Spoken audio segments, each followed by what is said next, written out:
It is my pleasure to welcome Dr. An, an interventional cardiologist and a professor of medicine at Yunsu University Wonju College of Medicine in South Korea. Today we'll be discussing his JACC interventions manuscript investigating failed thrombus aspiration and reduced myocardial perfusion in patients with STEMI and large thrombus burden.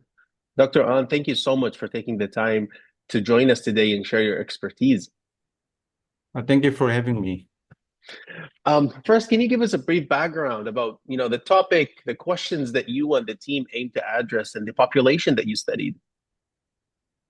Okay, many operators find it tricky to deal with the high thrombus containing coronary lesion.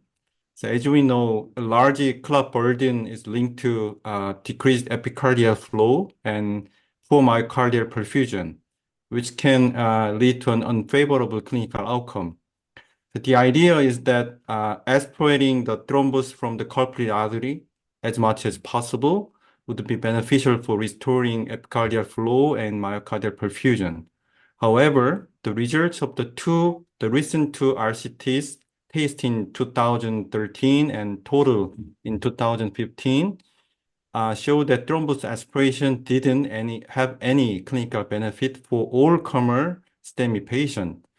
So we wanted to figure out why the result differed depending on whether or not the thrombus was successfully removed. We also looked into which clinical and anatomic features affect how well thrombus aspiration works.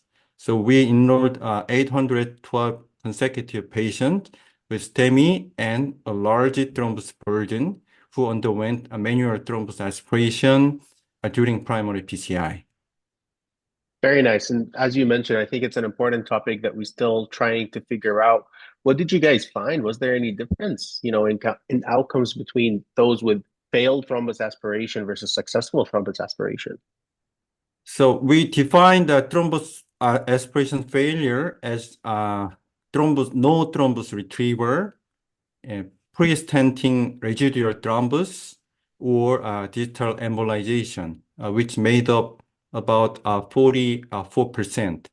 So compared to thrombus aspiration success, thrombus aspiration failure is linked to lower final TIMI flow rate, a lower myocardial perfusion score, less ST segment resolution, and higher microvascular obstruction on CMR, and an unfavorable clinical outcome at 1 month.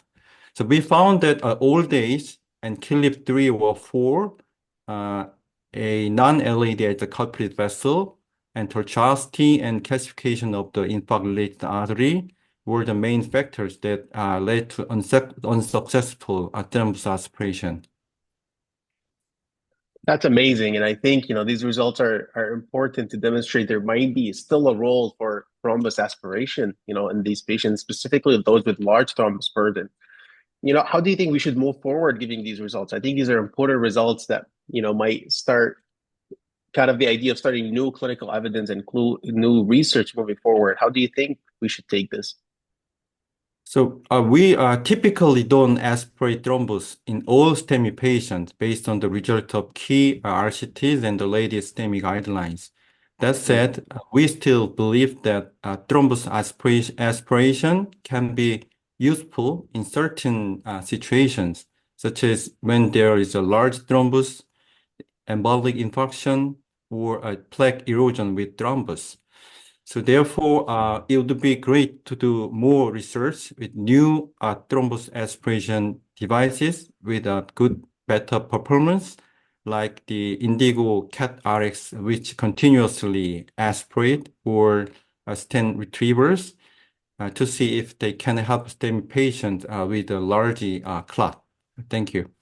Yeah, thank you so much, Dr. An, and absolutely agree. And maybe, a randomized trial based on the inclusion criteria of your study would be probably very, very nice. But thank you so much for joining us today.